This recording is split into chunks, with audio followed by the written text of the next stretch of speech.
What's up, YouTube world? It's your boy Halucha Lucha, aka Matthew J. Brownlee, and I'm back with another Smack Talk Top 5. Of course, like I said before, as you can see in the frame on accident, I'll show it off again. I got my blue Mikey Yeti. It's chilling over there in the corner, so I can talk. I actually realized that I didn't really need a headset, but to hear myself talk and make sure I don't scream and do other unnecessary extra stuff, um, I'll just keep my headset on for a minute. Also realized that um, what was messing me up yesterday is when I was trying to set up my mic and stuff. There was a lot of callbacks. Like I was talking a bit, felt like I was stumbling and I was doing some weird stuff. But I guess there was like background back talk and stuff like that was messing me up. Now I'm in my zone. I'm in the groove. I'm feeling it, and I can get it together. Maybe soon I will be able to do it through the mic, and when I feel comfortable with the voicing and how I do it, because I don't want to record everything and then I go back and it's super loud or I'm not loud enough or something like that. Because I need the mic to hear, or I need the headphones to hear, like when I talk and stuff like that. When I take the headphones off, it'll still go through, but I won't be able to hear the pitch of my voice or whatever like that. So just to be sure, just to be on the safe side, I go over here, you guys can still hear me and stuff like that. I go this way like that, you guys can still hear me. I can move back a little bit. I could do all that foolishness that I wanted to do. You guys can still hear me, which is good because normally when I used to go all the way over there, you guys couldn't hear me and stuff like that. So thumbs up for that.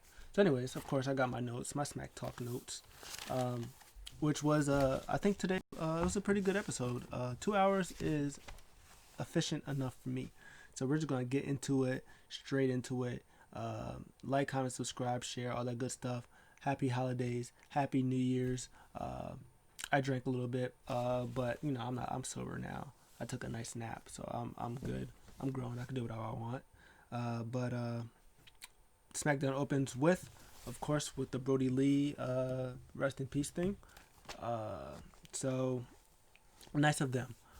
So top five. That means out of the things that happen, somebody is not going to be on the list. What's not on the list? I'll let you know right now. Number 6, you didn't quite make the top five, and that was Natalya and Tamina versus the Riots, and Billy Kay was on the outside.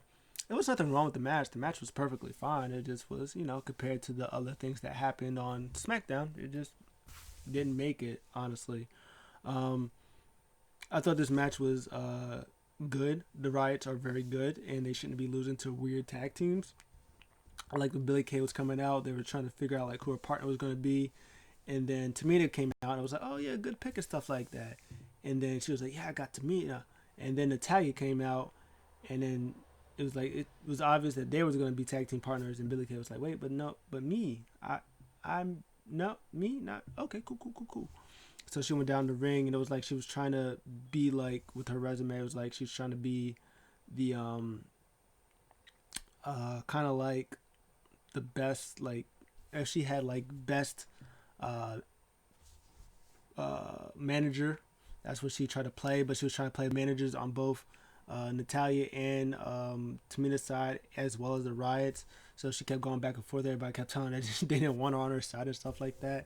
It's actually kind of funny. And then the Riots won, and she got up and she was celebrating with them. So it was pretty hilarious. I thought that was pretty funny. And another note to notice that Sonya Deville did come back. She returned on New Year's, and I was like, "Oh, my baby girl, I love you so much, you beautiful piece of work." She's back, and everybody was looking at her like, "Oh, she's back. She got reinstated." So, good for that. But on to the top five. My number five is Big E versus Corbin, and then after that it was Big E and Sami Zayn versus nope, I lied. Corbin and Sami Zayn versus Big E and Apollo Crews. So Big E and Corbin had their match. Of course, I think they might have said. I don't even think they announced that Big E was new Intercontinental Champion, which they normally do. They might have, but I might have been doing something, but I didn't hear it. But Corbin came out. Sami was on commentary. The Forgotten Night Sons people, bodyguards, they were there and with him. Biggie was dominating. It was actually a pretty solid one-on-one match, even for Corbin, who I like, but he ain't out here wowing people. But they had a pretty solid encounter, and of course, Biggie was about to win, and then Sami Zayn rushes in after Biggie hits the big ending, and stops him from winning, and then the Knights, they start jumping him in, and then Apollo's music hits. And then he goes in and they have themselves a tag team match, player, holla, holla. And then Biggie, was it Biggie? I think Corbin was in the ring. And I think he tossed out Biggie or somebody like that. No, he tossed out Apollo. And they was all beating him up, like the Forgotten Sons people. They were beating him up and stuff like that. And threw him in the ring. And then Sami went to tag himself in. And then he tries to throw him out there, and they just stood there. It was like, hey, what are you doing? You're supposed to listen to me. Listen to me.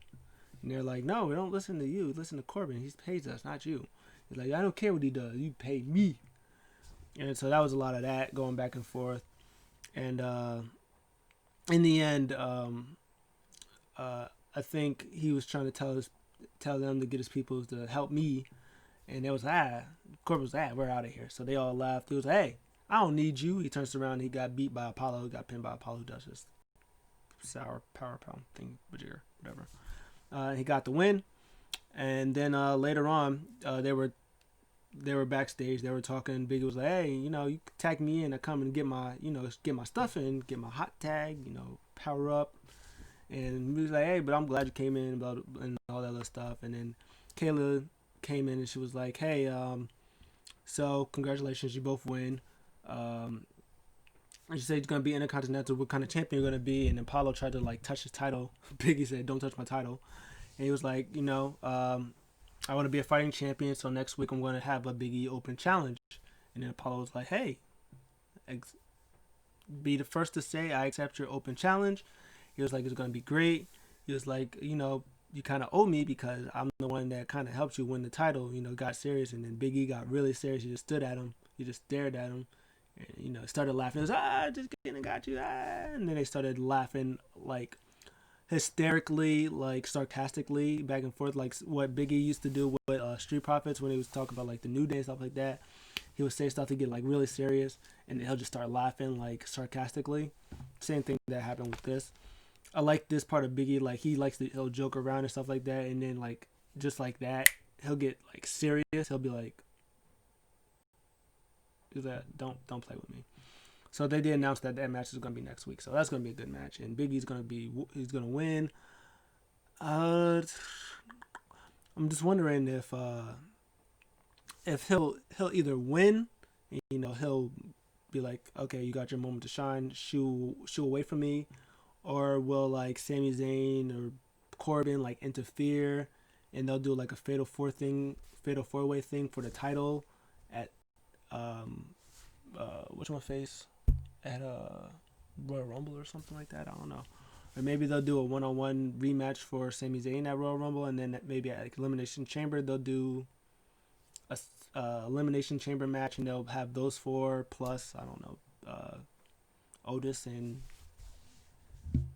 Daniel Bryan. I don't know. But I don't know. It's kind of we'll see what happens. But the reign of Biggie continues, and hopefully him and Apollo puts in a good showing to help maybe Apollo get maybe get him some more training and stuff like that, and maybe he'll join the Gable Academy, which seems to be working. And speaking of the Gable Academy, nope, we're not speaking of the Gable Academy. I lied. I tried to do a whatchamacallit and failed miserably because that wasn't even my number 4. I tried to do a segue, that's what they call it, and it failed. Just like me trying to say segue. So 0 for 2. I'm out here. So number 4 is the Street Profits New Year's thing being ruined by Rudolph, who's called the Dirty Dogs. I thought this was a really, really good segment. Normally I have like my segments all in one, but there wasn't really a lot. Well, there were. Okay, we'll talk about that later. But this segment was really strong. Street Profits come out with their bring the swag, nobody, we need to brag, but we got it. We need the swag, and they got the solo cups that I don't got no solo cup, but I got my blue Mike Yeti. Okay, anyway, sorry, I just had to do that one time. Um, so yeah, they come in. They was talking about how good their year has been. Michael Cole was up and them, talking about like beginning of the year they were Raw Tag Team Champions, and towards the end of the year, they were SmackDown Tag Team Champions. They said they've had the best year because they beat everybody. They even beat the New Day, who's like this legendary tag team. You say nobody was, uh, I guess prepared or better than them, or so they have like some predictions. Dawkins has like a drum set and he's in there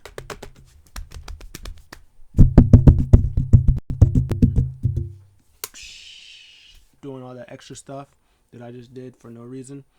Uh, and he said he predict that Sami Zayn was gonna not be champion, and then they played back last week, and he said I was Intercontinental Champion, and now he's not. So that was one prediction. They said the second prediction was like them being unstoppable in 2021 or something like that. They were talking about Dolph Ziggler, how he was bootleg bootleg Shawn Michaels, and he copied off of him. He used to be the grade, and they're gonna give him this new name, which is gonna be called the Heartache Kid, and they laughed and stuff like that. And then Robert Roode, came out, boom, popped Angelo Dawkins, and he turned around and then boom, super kick to the face bone, did Dolph Ziggler to Montez Ford, and then it was beating him up. And then Robert Roode was molly-whopping Angelo Dawkins. He's throwing him out there. Super kicks to everybody. Everybody gets super kicks. Dolph Ziggler gets a chair and just bashes his leg. And then Angelo Dawkins tries to come in.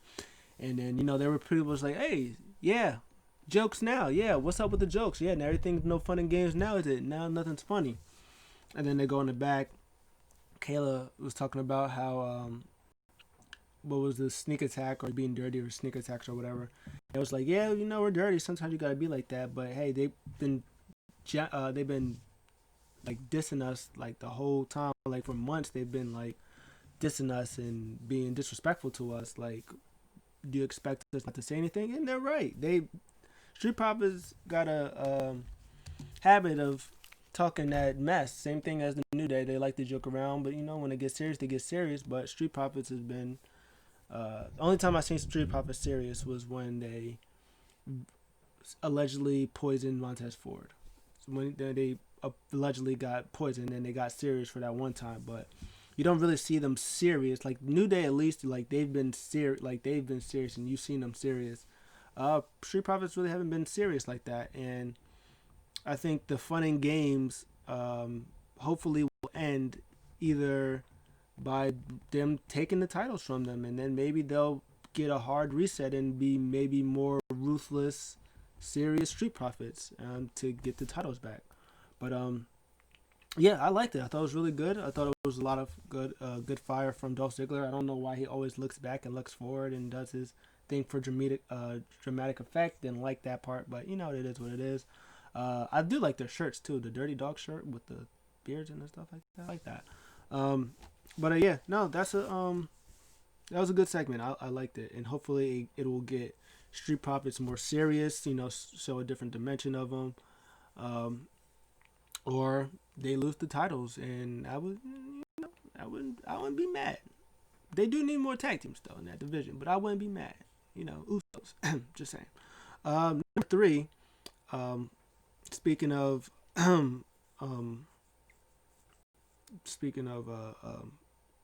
Otis and Bryan. Hey, number 3 is Otis and Bryan versus Nakamura and Cesaro. This match was really good. The way that this match came together, it was a thing. Bryan was trying to learn how to toss people off the top rope for the Royal Rumble. They're preparing for the Royal Rumble. I don't know why they would ask Gable or Otis. Neither one of them won a Royal Rumble or Battle Royal. You should ask Cesaro, who's won the Battle Royal, first ever Andre Memorial Battle Royal, and Shinsuke Nakamura, who's actually won the Royal Rumble. Maybe you should ask them. But you know what? Not my business. This match was really good. The weird pairing worked somehow. I would rather see. I know Daniel Bryan is in his phase of where he wants to help the mid card, the lower mid card division. He wants to work with them and have them like do wrestlings and stuff. Because when I saw Daniel Bryan in the ring with Shinsuke Nakamura, I was like, oh yeah, Shinsuke Nakamura and Daniel Bryan, yes, give me that match, please. And then he wrestled Cesaro. I was like, Daniel Bryan and Cesaro, yeah, yes, please, yes. I need some of that in my veins. Give me some of that in my veins. That's really what made this match good to me. I mean, Otis is great. I love me some Otis. He's cool. But man, Daniel Bryan versus Nakamura, Daniel Bryan versus Cesaro. Give me all of that. Next week, just main event, Daniel Bryan versus Nakamura. Give me 20 minutes of that. Just 20 minutes of greatness. Oh my, yes, need that in my veins. Yeah, Cesaro was going crazy with the uppercuts. They were both wearing him and Cesaro and Bryan were wearing Brodie wristbands. One thing that I forgot to mention with Biggie, he also did also wear a Brodie wristband, and he did the Gator roll that Luke Harper did. He did his Gator roll, and then when he got up, he was like, yeah. He did that, and Corbin attempted to do like the clothesline thing that Luke Harper does. He tried. I mean, hey, I give Corbin credit for doing that. And during the match, also Corey Graves said it looks like Corbin got ran over by a Big Rig, which is Luke Harper's name. We call him Big Rig, so love it. But anyways, back to the match. It was great. I loved it. Yeah, Daniel Bryan versus Nakamura. Give me some of that. Yeah, Daniel Bryan made Nakamura tap out. And so, yeah, and then they did the weird little dance thing. That was weird. I didn't like that. But, yeah, give me Daniel Bryan versus Nakamura next week. And then the following week, give me Daniel Bryan versus Cesaro. Yes. And then do an open challenge. Give me Big E versus Daniel Bryan. Give me all of that. Yeah. And then have Gable turn heel for no reason. Then give me Chad Gable versus Daniel Bryan. Yes, give me all that. But, yeah, good stuff. I liked it. Number 2 on my list would be Bay Mella versus the Bossiest T, which is Bay Mella is Carmella and Bayley. Bossiest T is the boss Sasha Banks, and the EST, my girl, Bianca Belair. I'm on my own, against the wall. I like how every time that Sasha Banks comes down the ring, she like dances to her music, and then every time she hears Bianca's music, she dances to her music too. I love it. This match was really good. They showed out. They are like the focus on the women's division. They are the 4 top women in the SmackDown's division right now, and they're keeping tag team wrestling, I guess, alive a little bit, as well as focus Carmella and Sasha Banks on their one-on-one rivalry. I can speak, I swear. And Bianca Belair and Bayley's rivalry. Bayley is just a bundle of joy. I love her so much. She is the greatest. I'm not gonna lie. During this match, I was like, "Who's gonna get pinned? Is it gonna be Bayley or Bianca?" Because I don't think SmackDown Women's Champions are getting pinned. I don't really think that Carmella would probably get pinned. I was wrong. Sasha Banks got the cleanest facebuster I've ever seen in my life. That was the cleanest. They let Bianca Belair shine, of course, as they always do. She is fantastic. Carmella's boo thing, not named Corey Graves. was getting on the apron. He saved Carmella, and then he got on the apron, and then he like did like a sliding. He did a lot of showing off for no reason, like backflip, slid out the ring, and then he went on the apron, and he backflipped off the apron, and then he tried to do it again, and then Sasha Banks slapped him, and then you gotta see how that face buster happened. That was cool. That was some move. I saw that, was like, whoa, bring that back. Rewind that. You gotta rewind that with that. That was like, that was fire. But yeah, this was a good match. I enjoyed it. I enjoyed the women that was in it. I'm glad that they're using their women. I mean, they're using them in tag team. They're using them in tag team thing, but at least the focus is still on SmackDown Women's Championship, where on Raw there's really like their only focus, because the women's champion is the tag team champions as well, and they're doing one-on-one matches, but the focus is on the tag team championships. The focus is not on Asuka and her women's championship. These at least had two tag team matches, so their focus is more on the women. There's 2 women's matches on the show. Oh my god, there's 2 women's matches on a 2-hour show. Look at that. But then Carmella also pinned the champion, who was Sasha Banks, whose rivalry is still going on, and they had a note to make a mention. Hey, she pinned the SmackDown Women's Champion. New opportunity for her to win or to get a rematch for the Women's Championship. That Carmella will lose, but it will probably be another really good match. So that is to think about. And my number 1 match, of course, before I go to my number 1, that we all know what it is. They did announce that Big E will go one-on-one with Apollo Crews next week for the Intercontinental Championship.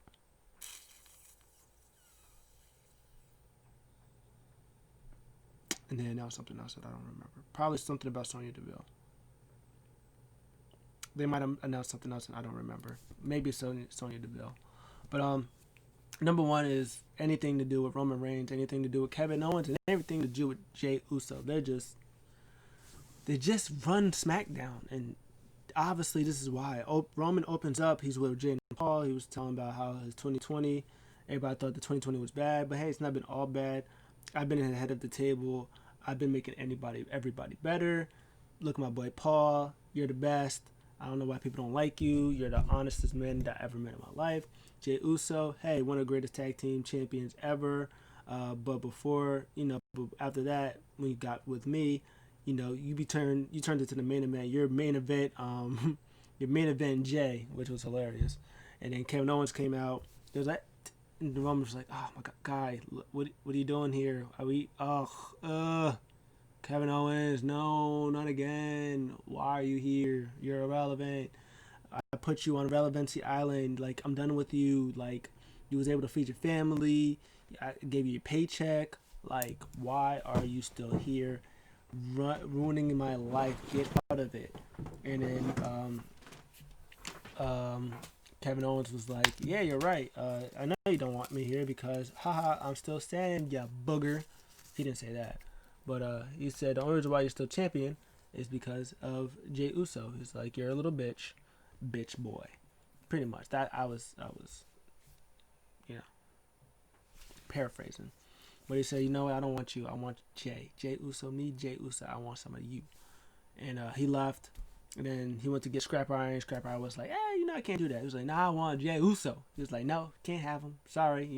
Paul and Roman was like, but you Scrap Iron. You know you is.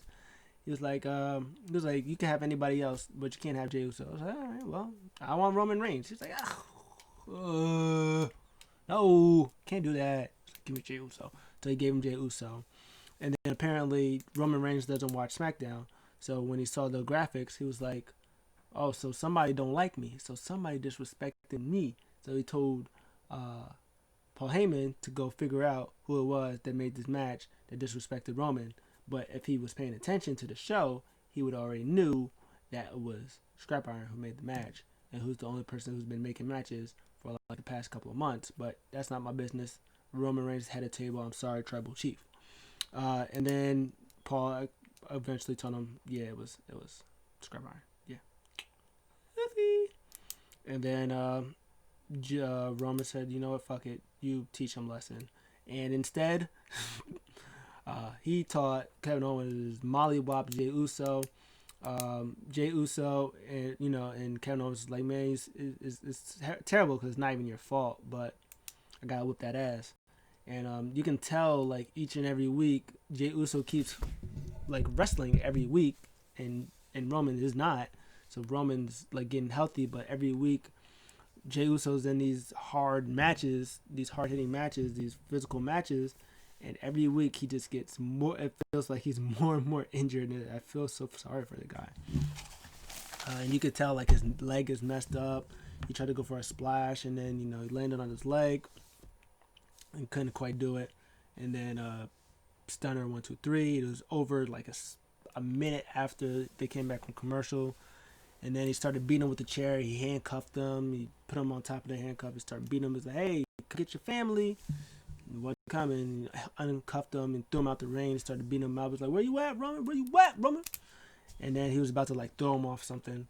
And then Roman came, tagged him from behind. They was fighting and they double teamed him. I think there's blood on Kevin Owens' face somewhere. And then they threw him off the thing into the table. And that's how they ended SmackDown. Again, with Roman Reigns at the top, as he's been for the past freaking month. Just on top. But this is still all fantastic. Are they gonna they're not gonna give him the title, are they? I want so bad, like, all this to lead up to Royal Rumble, where they just give him the title. I don't even, just give it to him. Just throw it on Kevin. I'm telling you, if there's even a small crowd at Royal Rumble and they have Kevin Owens versus Roman Reigns at Royal Rumble, the pop that Kevin Owens would get when he comes out there, oh, the crowd will go silly. And as soon as if he wins, you get that 1 2 3, 1 2 3. Oh, the crowd be like, ah. They're like, ah. Like that. That'd be crazy. It'd be crazy. Oh my God, why don't they do it? They're not gonna do it, and I'm just gonna get my hopes up, and that's what they like to do. See, this is what they like to do. They like to get your hopes up, and then they crush your feelings. Flip WWE. Man, I'm not gonna do it. Man, I'm not gonna do it. Anyways, that's it for me. SmackDown B+, solid show. I enjoyed it all around. A lot of great wrestling, got a lot of great segments. I might cry if Kevin Owens don't win the title, but it'll be okay. What did you guys think of the show? Let me know in the comments below. I'll see you guys in the next one. I'm out.